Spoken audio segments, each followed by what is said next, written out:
In this video, we'll see how you can update the display picture as well as business profile for your WhatsApp API number. Click on view icon, click on business profile, and then click on this image icon.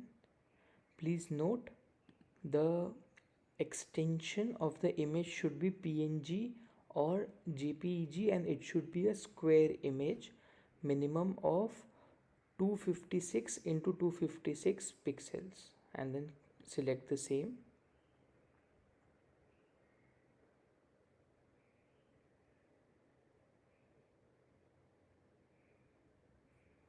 Once the display picture has been set, you can also update your email ID that would appear in the WhatsApp business profile as well as the other details.